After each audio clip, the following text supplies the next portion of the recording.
Hindi lang si Ege Irice, di ba, MG, pati si Congressman Toby Tiangco, Mm. nag-confirm na dyan. Actually, siyempre, naaawa din ako kay Yusek Undersecretary Claire Castro kasi ang hirap talagang magsinungaling eh. Ang hirap talaga na magsalita ka ng para bang pinagtatakpan mo na lang kung ano talaga nangyayari. Kasi, klaro, sinabi niya ni Senator Lacson. So, di ba, kung talagang sinasabi na walang ebidensya, si Senator Lacson na ngayon nagsalita.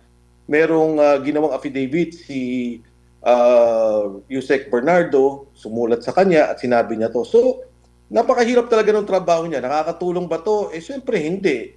Kasi parang lumalabas talaga at nakikita naman ng taong bayan na pinagtatakpan lang yung kasinungalingan. Ah, hindi ko alam paano nilang pagtatakpan to ng tuloy-tuloy. Dahan-dahan na uungkat to, nakikita to ng taong bayan, nababasa, naririnig. Hindi nila mapigil. Di ba? Parang MJ, Admar, parang kala mo, tumahimik na.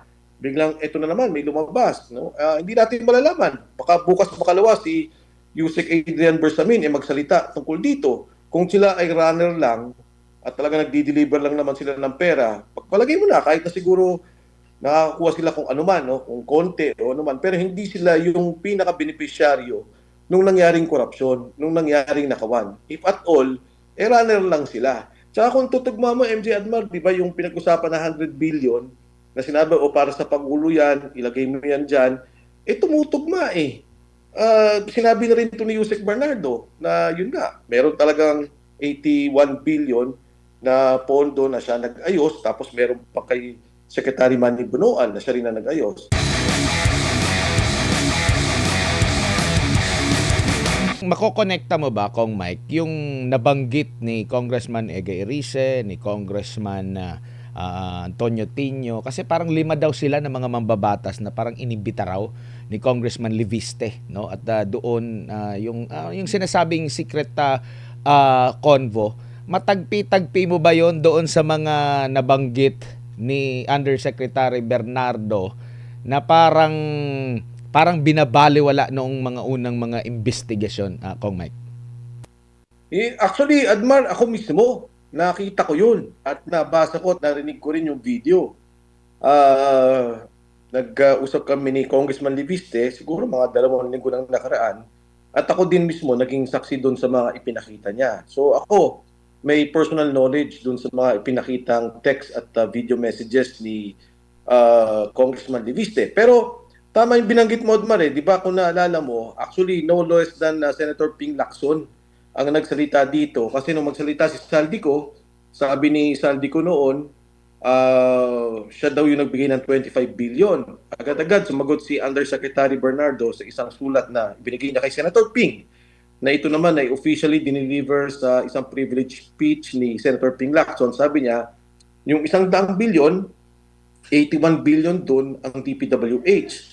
Yung 19 billion, tama, yung 19 billion, sabi niya, sa ibang mga proyekto yun, hindi naman sa DPWH. At mula doon, 51 billion ang mismong inayos ni Undersecretary Bernardo. Kasi parang ang lumalabas sa speech ni Senator Ping, parang sinasabi niya, walang alam ang Pangulo. Ginamit yung pangalan niya ni Yusek Traigib Ulaybar at ni Yusek Bersamin at sinabi nga na yon may delivery na pera na umigit kumulang 8 billion pesos. So, official records yan. Nagsalita si Senator Ping, tapos yung pinapakita ni Congressman Libiste, talagang tugma. Wala namang walang masasabi nating hindi totoo o labas dun sa mga pinag-uusapan. Ang sumagot nga sa Saldi ko dun sabi niya hindi totoo yan. Sabi niya iba pang pondo ang pinag-uusapan daw ni Yusek Bernardo. So parang nagkaroon pa sila ng pagdebate tungkol dun sa pondong yun. Pero ang mahalaga, sa nabanggit mo Admar and MJ, na mismo sa speech ni Senator Lacson, nabanggit niya na yun. Kaya dapat ipursuy ang investigasyon na yan at yung hawak ni Congressman Liviste ay pagpapatunay lamang doon sa mga nabanggit na delivery ng pera. Ang tanong, Kong Mike, sino ang mag-iimbestiga? Meron pa bang tingin mo magkakaroon ng legit na talaga na resulta? Kasi sa Senate Blue Ribbon, marami mang ng mga nabanggit din si Congressman na Egay Erice. In fact, meron na nga silang committee report, no? At nababanggit na parang wala doon ang yung involvement ng pangulo. Hindi rin nababanggit din ata yung pangalan ni Bersamin for further investigation. Sino mag-iimbestiga dito sa ombudsman, sa ICI, sa Kamara? Meron pa bang mapagkakatiwalaan na legit talaga, na credible yung magiging resulta at walang papanigan?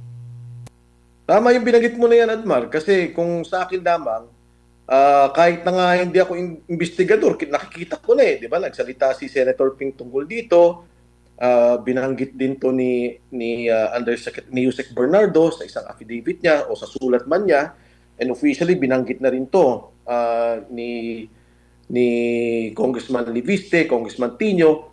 So, ang tanong nga, kasi parang tuwing meron pupuntahan yung investigasyon, natatamaan si Speaker Martin Romualdez o di kaya tatamaan si Pangulong Bongbong Marcos, humihinto at nawawala o hindi na natutuloy yung investigasyon. Kaya ako, para sa akin, Admar, alam mo, nakakalungkot isipin kasi nga parang kompromiso yung mga institusyon. Yung ICI, talagang wala ka namang asahan. In fact, as early as December, nagsabi na yung abogado ni Speaker Martin na walang findings ang ICI ni investigasyon. Sabi ni Secretary Vince dati, meron daw. Pagkatapos, wala naman tayong nakita, maging sa Blue Ribbon Committee report. So sa ICI, sa Blue Ribbon Committee, wala tayong makita. Sa ombudsman, kasi di ba sa ombudsman naman sana, tinitingnan natin yung mga final nila mga kaso. Yung ba'y magpapatuloy pa? Kasi hanggang doon na lang si Saldi ko na lang yung pinaka-mastermind na lumalabas. In fact, kahit na nga sabihin mo na, sige, sabihin na natin, mastermind Saldi ko, paano itong kay Trigib Olaybar? Paano itong kay Yusek Bersamin? Ganun na lang ba na yung 8 bilyon na binanggit na delivery ng pera, may armored van pa na binabanggit, talagang organisado katulad ng mga binanggit ko, yung nakawan, magmula sa budget, pati yung delivery, may mga armored van pa, nakikita sa Diamond Hotel, binanggit siya ni Yusek Bernardo, parang binali, wala nang pinagpatuloy doon sa mga investigasyon. Yan ang nakakalungkot. Pero sabi ko nga, Admar, MJ, hindi naman natatapos dito ang ating bansa o hindi naman natatapos dito usapin ng hustisya. Darating din ang panahon, maungkat lahat yan, makikita lahat itong mga nakawan na nangyari, sino mga involved, sino mga delivery ng pera, magkano pa lang nakuha. Kaya nga yung binabanggit ko dito sa mga grupo nila ni Secretary Bersamin, ni Secretary Pangandaman, at lalo itong dalawang bata, si Yusek Adrian Bersamin at Yusek Trigib Olaybar, magsalita na sila. Kasi aabot at aabot din sa kanila yung kamay ng hustisya. Aabot at aabot din sa kanila yung investigasyon. Maaaring hindi ngayon, maaaring sila makalusot, pero paano, 2 taon mula ngayon, pagka nag-iba ang administrasyon, at wala akong sinasabi kung sinong Pangulo, pero tingin ko kahit sinong administrasyon, ay talagang titingnan to at aalamin kung sino talaga involved. Kawawa naman yung mga bata. Kung wala silang alam, ngayon pala magsalita na sila. Kong, good evening. Si MJ po ito. Sir, do you think nakakatulong itong mga sagot ni Yusek Claire Castro doon po sa communication gap na nangyayari, considering na ang hinahanap ng taong bayan ngayon ay sagot mismo mula sa presidente hinggil po dito sa pagkakaugnay sa kanya sa mga kickback nung panahon ng eleksyon, lalo pat nababanggit yung mga alyansa, mismong yung artista, performer, nakatanggap rin, pumaldo rin. Kinumpirma po yan ni Congressman Egay Irice. Hindi lang si Egay Irice, di ba, MG, pati si Congressman Toby Tiangco, nag-confirm na dyan. Actually, siyempre, naaawa din ako kay Yusek Undersecretary Claire Castro kasi ang hirap talagang magsinungaling Ang hirap talaga na magsalita ka ng para bang pinagtatakpan mo na lang kung ano talaga nangyayari. Kasi, klaro, sinabi niya ni Senator Lacson. So, di ba, kung talagang sinasabi na walang ebidensya, si Senator Lacson na ngayon nagsalita. Merong ginawang affidavit si Yusek Bernardo, sumulat sa kanya at sinabi niya to. So, napakahirap talaga ng trabaho niya. Nakakatulong ba to? Siyempre hindi. Kasi parang lumalabas talaga at nakikita naman ng taong bayan na pinagtatakpan lang yung kasinungalingan. Hindi ko alam paano nilang pagtatakpan to ng tuloy-tuloy. Dahan-dahan na uungkat to, nakikita to ng taong bayan, nababasa, naririnig. Hindi nila mapigil. Di ba? Parang MJ, Admar, parang kala mo, tumahimik na. Biglang, eto na naman, may lumabas. No? Hindi natin malalaman. Baka bukas makalawa si Yusek Adrian Bersamin magsalita tungkol dito. Kung sila ay runner lang at talaga nagdi-deliver lang naman sila ng pera, pagpalagay mo na, kahit na siguro nakakakuha sila kung ano man, no? Kung konti o ano man, pero hindi sila yung pinaka-beneficiaryo nung nangyaring korupsyon, nung nangyaring nakawan. If at all, runner lang sila. Tsaka kung tutugma mo, MJ Admar, di ba yung pinag-usapan na 100 billion na sinabi, o para sa Pangulo yan, ilagay mo yan dyan, tumutugma eh. Sinabi na rin ito ni Yusek Bernardo na yun nga, meron talagang 81 billion na pondo na siya nag-ayos, tapos meron pa kay Secretary Manny Bunuan na siya rin na nag-ayos. Kawawa dito yung mga bata, MJ Admar. Alam mo naman si Sec Manny Bunuan, matandaan na rin yan. Si E.S. Bersamin, may edad na rin yan. Paano itong may mga future pa? Masisira na lang ba yung pangalan nila na ganun-ganun na lang? Na pababayaan nilang magamit sila dito, pagtakpan nila ang lahat, na balang araw, alam din naman nila mauungkat to, at baka sila pa magkaroon ng kaso. Opo, lalo pa, Kong, na nananatiling negative yung survey ratings ng Pangulong BBM. Sir, meron po bang kaugnayan ito sa paparating na selebrasyon ng 48th anniversary ng EDSA People Power na patindi ng patindi yung issue at yung perang pinag-uusapan sa korupsyon? The same surname, Marcos Jr., 40 years ago, Marcos Sr. Alam mo, MJ, ang mahirap dito sa sitwasyon ng Pangulong Bongbong Marcos, talagang nagkaroon siya ng pagkakamali doon sa pinabayaan niya yung budget. Pinabayaan niya yung nakawan. Pinabayaan niya yung kanyang pondo na yung President's budget na dapat sana na iayos yung mga pangunahing proyekto. Kaya hindi ko alam paano niya i-reverse to, hindi ko alam paano niya mababago itong kanyang sitwasyon. Ang problema lang dun sa nangyari, dun sa pagtatakip nila nung lahat ng investigasyon na nangyari, hindi nila mapigil. Kasi yun nga, yun ang katotohanan na nangyari. Yun ang mga involvement, di ba? Ang sabi nga ng iba o sige, kung talagang wala kang kinalaman dyan, si Speaker Martin lang ang talagang may kinalaman, di pabayaan mo magtuloy yung investigasyon. Ang problema nga, wala tayong nakikitang ganun eh. Nasasabi na yung pangalan niya, involved na yung mga tao niya, no less than the executive secretary was involved, no less than his secretary of budget and management is involved. So, ano ba talaga? Nandiyan ka ba? Na-involved ka ba? Bakit mo pinagtatakpan itong mga taong to? At yung lahat ng institusyon na dapat gumagawa ng investigasyon, talaga natahimik. Unahin ko Kongreso, Quadcom, dati, grabe. Talagang bukbukan yung ginagawang investigasyon. Biglang nawala. Hindi nila pinasok yung flood control. Pagdating dito sa Senado, nagkagulo pa, di ba? Nagkapalitan pa ng leadership ng flood control, ng Blue Ribbon Committee. Pagkatapos, hindi nila malaman kasi pag kami nabuksan na topic na natuturo kay Pangulo, hindi nila matugunan o hindi nila mapagpatuloy. Yung kay Saldi ko lang sasabihin nila, hindi, dapat i-notarize yan, di ba? Pwede naman nilang gawin yun pwede yung apostil na maisagawa sa ibang bansa. But even more than that, kung gusto lang questionin si Saldico, pwede talaga na magkaroon ng suspended rules ang Senado o Kongreso na sa isang Zoom meeting, pabayaan siya magsalita at questionin siya. Pero nawala na rin. Hinto na rin nila yung ginagawang investigasyon. Yung ICI, ayun, nalagas ng nalagas. Di ba? Nag-resign ng lahat ng mga tao. Hindi sila tumuloy sa pag-iimbestiga. Naipit na. So, alam ng tao na huminto, bitin, kaya itong ratings niya talagang bumabagsak dahil nakikita ng tao yung pagtatakip na sinasabi nilang ang Pangulo ang nagsimula ng investigasyon sa korupsyon. Oo, siya nagsimula. Pero ang tanong, kasama ba siya? Yung tanong dun sa kasama ba siya, ayaw naman nilang ungkatin. Kasi nga, sa aking pananaw, kasama talaga siya. Kaya ito yung nangyayari, nagkakagulo-gulo na. Po, kung kayo po ang nasa gabinete ngayon, given na kayo po ay nagsilbi dati sa GMA cabinet, ito bang mga issue ngayon ng korupsyon sa presidente o sa chief executive, yan ba'y nakatutulong sa pagpapataas ng moral ng mga gabinete, Kong? Alam mo, MJ, una sa lahat, hindi nangyari kailanman ang ganitong klaseng korupsyon na nakikita natin. magtanong ka, magmula doon sa cabinet members ni Pangulong Noynoy Aquino, Pangulong GMA, Pangulong Estrada, Pangulong Duterte. Ngayon lang natin nakita yung organisadong nangyari sa pondo na nakawan. Na talagang yung mga flood control programs natin, flagship projects, tinanggal yung pondo tapos inilipat kung saan-saan din nila para sa flood control. Ngayon lang natin nakita na yung PhilHealth, yung PDIC, kinalaw, na talagang ang unprogrammed allocation umabot for the past 3 years almost 2 trillion.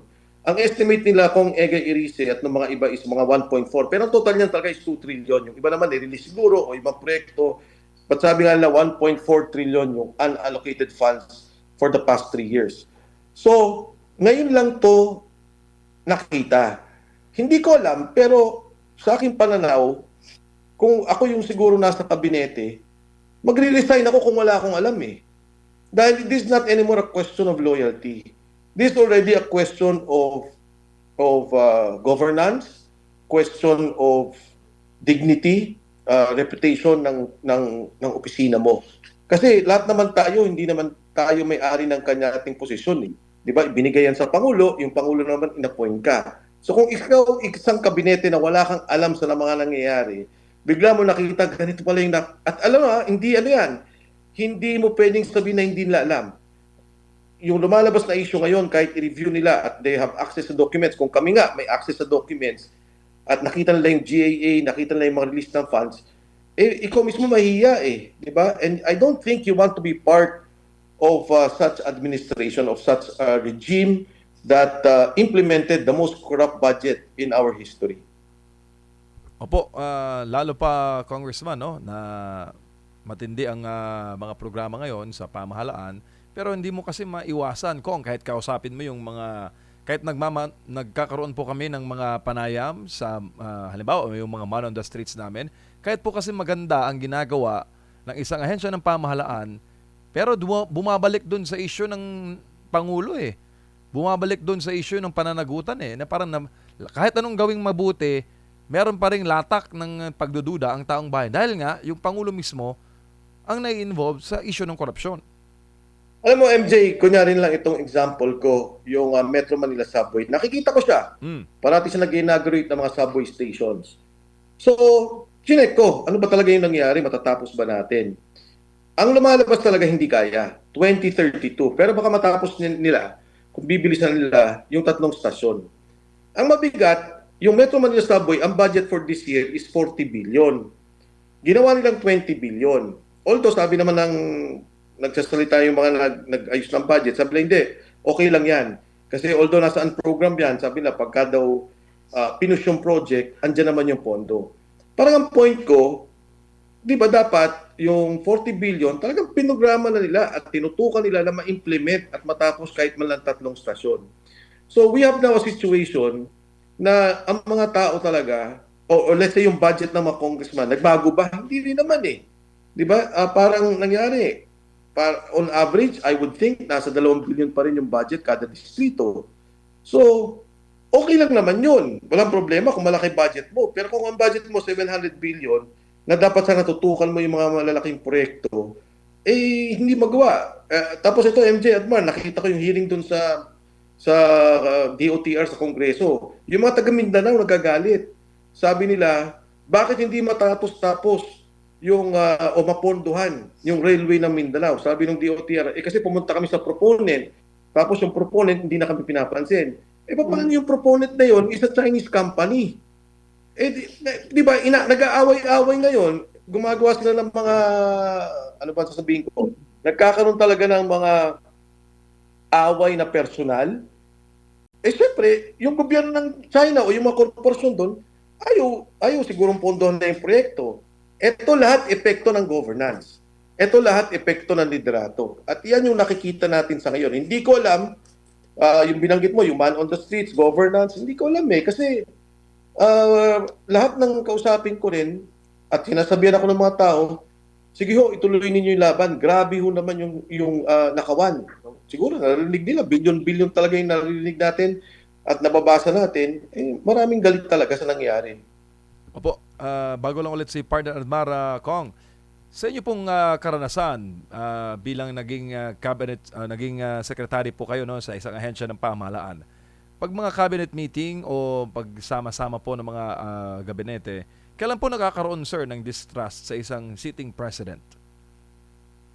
Okay, alam mo, yung kay President GMA may nangyari namang ganyan. Kasi at that time, di ba nung lumabas yung Garci issue, may mga ilang grupo kami na talagang yung tinatawag nilang Hayat 10, na doon nagsimula yun, nagsalita sila at sinabi nila, hiwalay kami kay Presidente. At hindi lang to basta nag-resign. Talagang gumawa sila ng isang setup, talagang pinlano nila at nag-resign silang lahat no against President GMA. Ang isa sa mga kasama ko doon, in fact, nandiyan pa naman si Secretary Abad, no? At that time, si Yusek Chito Gascon. Si Yusek Gascon was DepEd. Sabi ko sa kanya, Chito, may nakita ka ba na pandaraya at that time? Kasi ang DepEd, ang head ng lahat ng teachers. Meron bang isang teacher, principal, superintendent na nakuha kayong ebidensya na talagang ginulo o niloko yung resulta ng eleksyon? Kasi sabi niya wala. Sabi ko, bak ganun? Kayo nga ang involved sa bilangan. Yung departamento nyo, sana man lang may isang ebidensya kayo para mapakita at ma-justify yung inyong posisyon.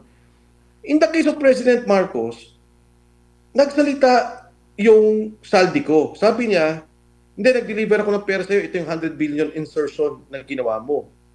Hindi naman dininay. Nandun naman yung insertion. Pinirmahan talaga yung unallocated funds.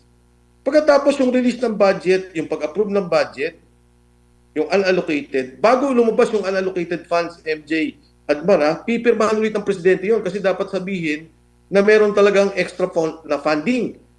Si presidente pa rin na mag-go doon. Si presidente na magsabi, sige, release na yan. At saka makikita mo talaga, marami doon sa unappropriated funds, nasa flood control. So nagsasalita itong saldi ko, nagsasalita yung Yusek mo, nagsasalita si Manny, yung district engineer. Ang linaw ng ebidensya eh. Napakalinaw. Tapos sinasabi nga, may delivery kay Martin Romualdez. Di ba? Hindi naman na pinapatuloy yung investigasyon doon. So ito, para sa akin, very clear na may violation at very clear sa akin na hinaharang ang investigasyon.